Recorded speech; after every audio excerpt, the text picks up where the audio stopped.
Studijoje politologas Alvydas Medalinskas. Labas vakaras. Labas vakaras. Kęstutis Masiulis, Tėvynės sąjungos Lietuvos krikščionių demokratų frakcijos seniūno pavaduotojas, bei su mumis Algirdas Butkevičius, Lietuvos socialdemokratų pirmininkas. Labas vakaras. Tai, Alvydai, jūs šiandien ryte pasakėt per radiją, kad rinkimus bent jau Vilniuje laimėjo korupcija ir Lenkai.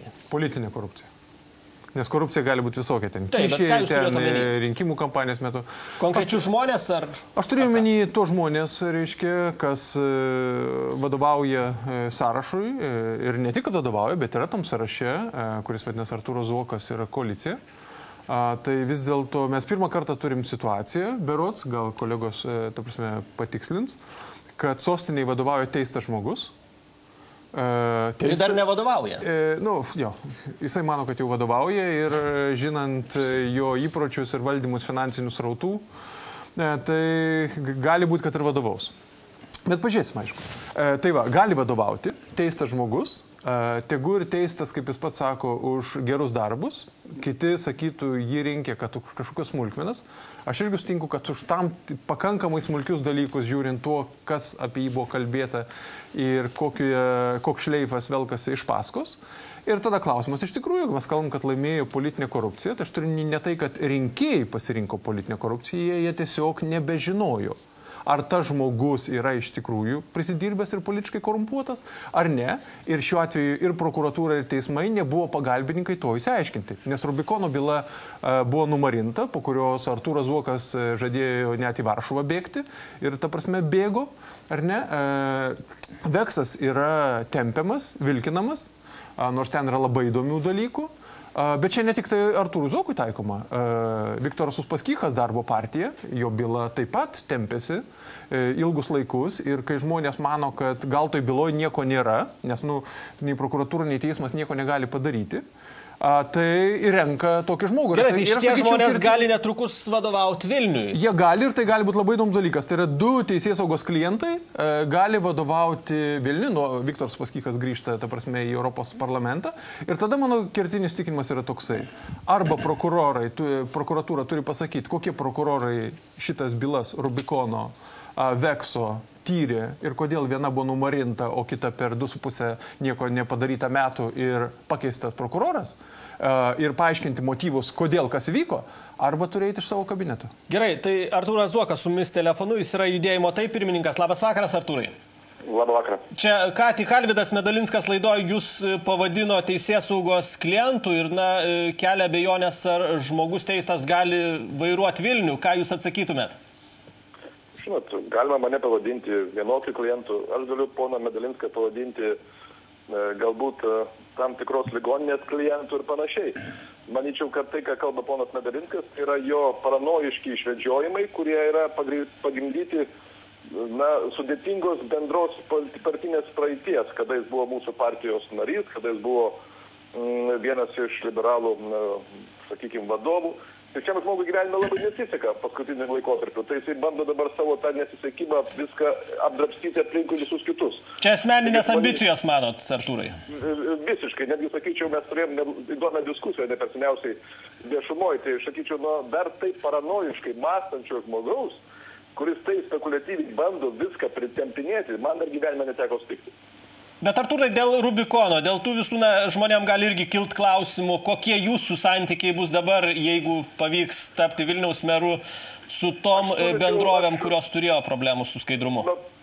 Pirmiausia, aš manyčiau, kad būkime bent jau šiek tiek logiški, jeigu, sakykime, galim būti su savo išankstiniam nuostatom, bet bent reikime šiek tiek logikos. Tai matyt, jeigu šiandien mane, sakykime, kažkas sąmoningai ten bando sieti su minėta įmonės grupe, tai šiuo atveju, vadinasi, tai yra viešas, žinomas faktas. Ir vadinasi, kaip bebūtų, visom įmanomom priemonėm aš turėsiu tą faktą paneigti, rodydamas konkrečiais darbais.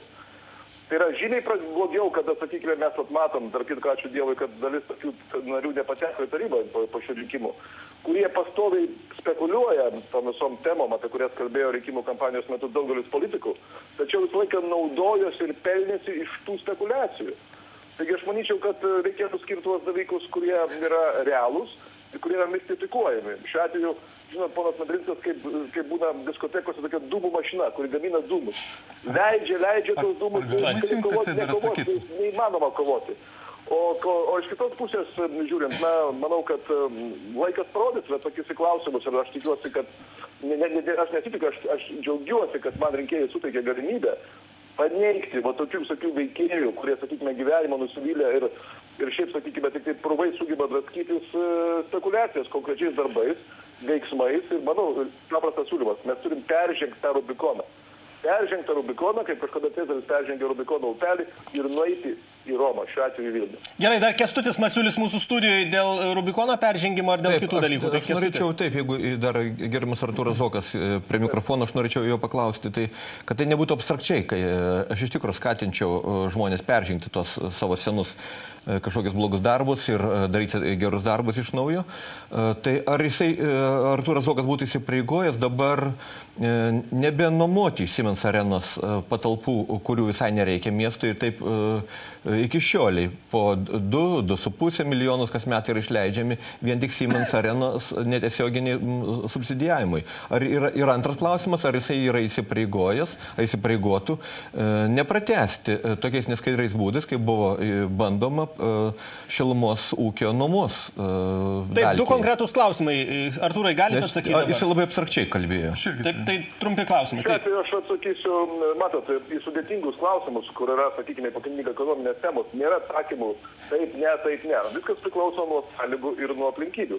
Bet aš noriu Kęstutį patikslinti, kad nebūtų, sakyčiau, klaidinami žmonės.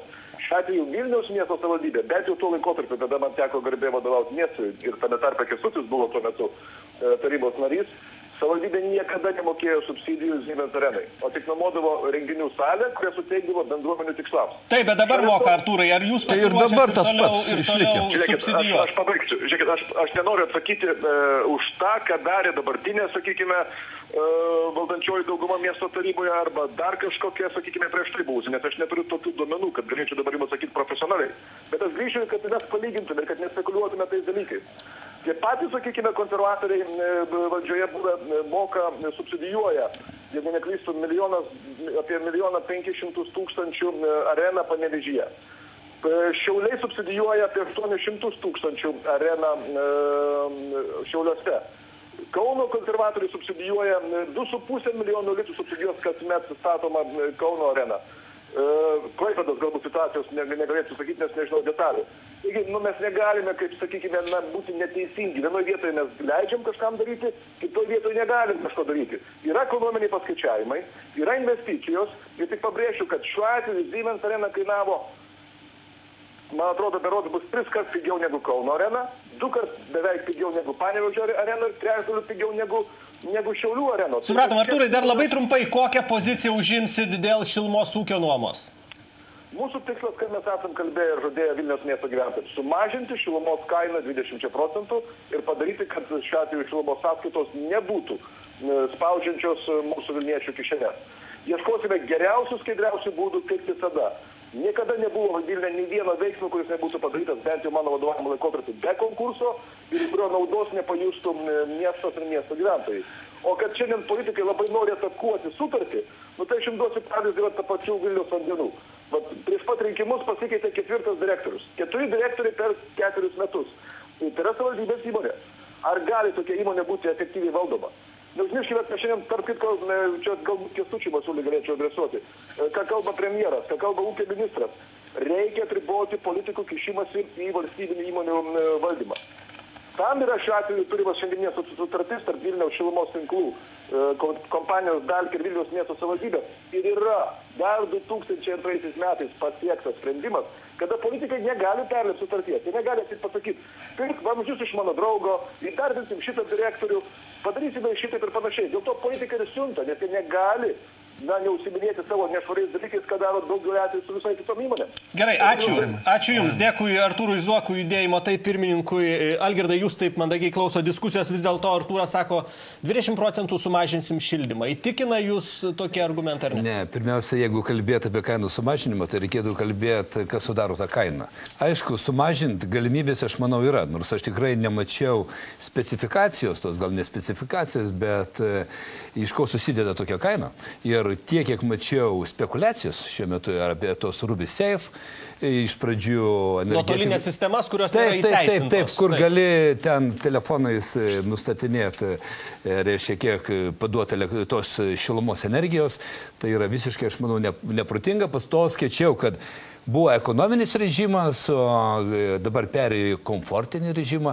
Aš norėčiau paklausti Vilniečių gyventojų, reiškia, kiek buvo tokių pagidaujančių, kurie... Bet ar jūs tikit, kad Artūras Zuokas paims į kumštį šitą sistemą ir vis dėlto pareikalaus iš reikalavimų? Rezervų tikrai yra, bet aš noriu pasakyti, kad aš tikėjausi, kad iš jo išgirsiu šiek tiek kitokį paaiškinimą. Kad bus, reiškia, sudaryta arba komisija, arba valdyba, bus išsiaiškinta netgi koks yra darbo užmokestis šilumos energijos tiekimo tų įmonių ir kas gamina šilumos. Žiūrėkit, bet viskas yra išaiškinta. Ar jūs žinot, koks atlyginimas yra vadovų, pavyzdžiui? Gerai, atlyginimas daugiau negu 5000, bent jau Broniaus Cicėno praeitos laidos duomenimis vadovų energetikos Vilniaus įmonių šilumos. Mano yra pozicija tokia. Aš galiu pasakyti, kad socialdemokratai, ypač kada tapau partijos pirmininku, mes grįžtam prie to, kad toks ūkis kaip šilumos ūkis, vandens ūkis negali būti išnuomojamas privatiems ūkio subjektams. Čia pirmiausia tarybos nariai ir turėtų parodyti jūs turėjot Vilnių taip pat savo rankose. Romas Adomavičius atsakė už šilumos komunalinį ūkį, tai vis dėlto ką padarė? Ne, aš galiu pasakyti, tuo metu aš nebuvau partijos pirmininku. Kada aš tapau partijos pirmininku, aš taip, tuo metu, kada dar Adomavičius buvo išrinktas ir skyriaus pirmininku, aš nebuvau partijos pirmininku. Kai tapau aš partijos pirmininku, aš aiškiai nubrėžiau pagrindinės gairės. Reiškia, viešusios monopolinės paslaugos visuomeniai turi būti teikiamos iš valstybinių įmonių. Gerai, bet tų jūsų gairių, jūsų partiečiai nelabai laikėsi. Ne, laikėsi, ne. Tada, kada buvo pasirašyta sutartis, iki dar Butkevičius tikriausiai nebuvo ne partijos pirmininko pavaduotojas. Administratorių pakeisti Vilniuje reikia atsiklausti to administratoriaus. Pati bendruomenė, patys bendrijos nariai negali. Tai vis dėlto, kokios tada taisyklės piliečiams čia?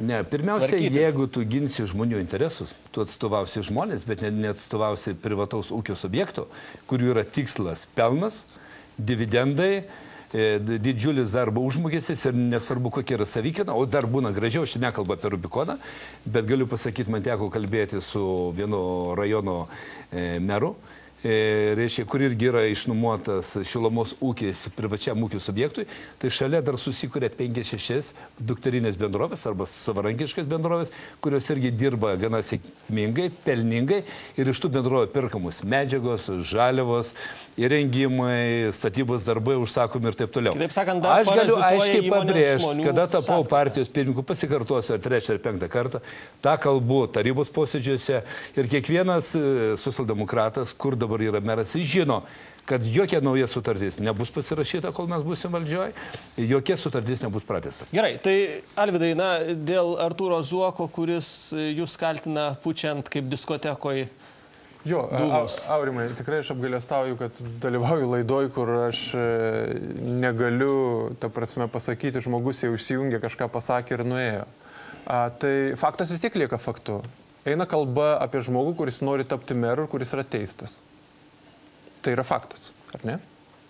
Aš žemiau tokio lygio subjektyvumo nenusileisiu ir taip nekalbėsiu dalykų. Antras faktas. Ir tai yra absoliutus faktas, nes faktų apie Zuoko biografiją galima dėlioti labai daug. Antras faktas. Tai yra kovo mėnesį. Laukia teismo procesas, pagal kuriame Artūras Zuokas, tiksliau jo kompanija BNA, turėtų teistis, ir tai reikia turėti žulumo turėti tokiam dalykui, kad išimti iš Vilniaus pilių rezervato teritorijos sklypus, kur jau yra teniso kortai. Iš Vilniaus pilių rezervato, tai yra nacionalinis rezervatas, tos teritorijos. Čia galima pasakyti, generalinė prokuratūra iš tikrųjų gynė viešą interesą, sustabdė procesą, man dar minėjo, kad eina paskutiniai teisminiai žingsniai. Pažiūrėsim, kaip bus. Bet aš mažai pažįstu žmonių, kurie turėtų įžulumo eiti į patį Vilniaus širdį, istorinę širdį ir ten dėl savo sklypo plėšytis. Kitas dalykas. Tas sklypas, kaip jam atiteko. Jis atiteko dėl to, kad buvo Vilniaus Žalgirio draugija, Nėnius buvo vadovas. Tai tas pats Nėnius dabar pas jį yra sąraše šitam judėjime. Ten tokių sąraše ne vienas, kuriame kažkas kažkam davė, kažkas kažką pasidalino ankstesniam laikotarpį. Tai štai šitaip atsirado tas sklypas, ta prasme, pas jį. Dabar, tai čia yra tas dalykas. Rubikonas, gerai, mes galim kalbėti, ką norim. Subjektyviai, jeigu žmogus bijo, jeigu jisai kažką negerai padarė, tai tik tada jisai bėga, ar ne? Taip jisai bėgo į Varšuvą. Jisai bėgo po to, kai STT padarė kratą juodojų buhalterijų. Jis žinojo, kas ten yra. Vat kodėl ten vėliau paaiškėjo, kad visi dalykai buvo galai kažkur sukišti, viskas išsilygino, aš nežinau. Taip, bet Artūras Zuokas sako, kad ir kitos partijos subsidijuoja arenas. Ne, aš ne apie tą. Ir trečias dalykas, labai rimtas irgi dalykas. Taip. Aš nežinau kito politiko, kaip jis bekalbėtų, net privačiam pokalbį. Bet pokalbį, kad su verslo partneriais būtų kalbam banditų žargonu, apie paleistą pilvų į viršų kolegą, savivaldybės narį, kai diskutuojama apie tai, kaip tapti meru. Aš nežinau, kaip dabar bus gaunami balsai. Manot, bet metodų tų pačių nebus. Ne, bet aš manau, kad tai yra dar vienas faktas, iliustruojantis, reiškia, žmogaus požiūrį į kitą žmogų. Gerai, trumpa pertraukėlė. Išsyk po jos mes grįšime į karštą vakarą, likit su Baltijos televizija.